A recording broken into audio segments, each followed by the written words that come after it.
Hey hello everyone, welcome to my another blog. এটা হলো 2nd of জানুয়ারির video. আর 1st জানুয়ারির ভিডিওটা আমি তোমাদের সাথে কিন্তু অলরেডি আমার চ্যানেলে শেয়ার করে দিয়েছি, তো তোমরা কিন্তু অবশ্যই গিয়ে দেখে নিও ভিডিওটা। তো আজকে ছিল আমার পিসির ছেলের অন্নপ্রাশন, মানে আমার দাদার ছেলের অন্নপ্রাশন। আর সেখানে তো যেতে হবেই।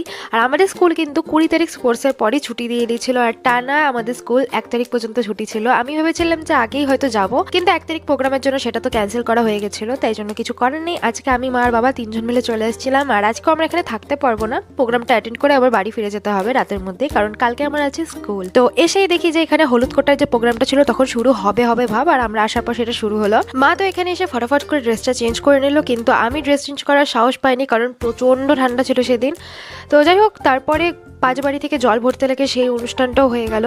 তারপর চলে আসলাম এখানে খাওয়া দাওয়া করতে। আর আসার পর থেকে পিসি আমার মাথাটা খারাপ করে দিচ্ছে যে আমি কতক্ষণে খাবো। দেন খাওয়া দাওয়া করে বাকি অনুষ্ঠানটা দেখতে চলে আসলাম। আর আমিও ড্রেসটা চেঞ্জ করে নিলাম, কারণ কতক্ষণ আর ওই একই জামা পরে থাকা যায়। তো রেডি হয়ে আমি প্রোগ্রামের এখানে আসলাম। আর এসে দেখি যে ওর মেন যে অনুষ্ঠান, মানে মুখে ভাতের যে অনুষ্ঠান, সেটা শুরু হবে। আর এখানে ওর মুখে ভাতটা দিয়ে দিল পুরোহিত মশাই। আর ওর মনে হয় খাবারগুলো যথেষ্ট পরিমাণে ভালোই লাগছে, কারণ ওর রিয়াকশনগুলো খুব ভালো ছিল। বই, পেন, সোনার রূপার মধ্যে সবার আগে ও কিন্তু এখানে পেনটাই ধরলো। তো এই দিকের অনুষ্ঠান শেষ হওয়ার পর আমরা একটুখানি বাইরে গেলাম একটু ফটোশ্যুট করতে। তো তারপর ওর সাথে একটুখানি ভিডিও করে নিলাম আমি। তারপর সবাই মিলে চলে গেছিলাম মন্দিরে এসে সবাই সবার মতো কাজ করছিল, আর আমরা দুজন চলে গেছিলাম সাইডে ফটো তুলতে, কারণ আমরা ফটো তুলতে গেছিলাম ওখানে। দেন ওখান থেকে বাড়ি এসে সোজা খাওয়া দাওয়া করে নিলাম। খাবারের মধ্যে ছিল স্যালাড, দেন দিল সাদা ভাত, ভেজ ডাল, বেগুনি, যেটা খুবই ভালো ছিল খেতে।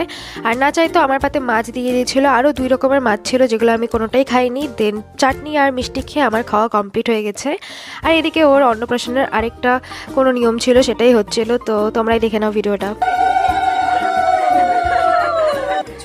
খুব টেস্টি না, দেখবে না মা দেখতে হয় না এতদিনে ইচ্ছাটা পূরণ হলো। খাবার খাওয়া দেখে বেচারা একটু আমাদের খাওয়া অনেক আগে হয়ে গেছিল। দেন অনেক পরে মা আর বাবা বসছে এখানে খাওয়া দাওয়া করতে। উপাস খালি গন্ধ পাচ্ছে, কিন্তু খেতে পারছে না, কষ্ট। পেট খারাপ হবে না তো আবার? যারা এখানে খাচ্ছে তাদের হবে না তো? তাহলে ঠিক আছে। খাওয়া দাওয়ার পর একটু গল্প করে ওখান থেকে বেরিয়ে পড়লাম। আর বাড়ি আসার সময় দোকান থেকে নিয়েছিলাম মোমো। তো এইভাবে কাটলো আজকের দিনটা। ভিডিওটা ভালো লাগলে অবশ্যই লাইক করে দিও।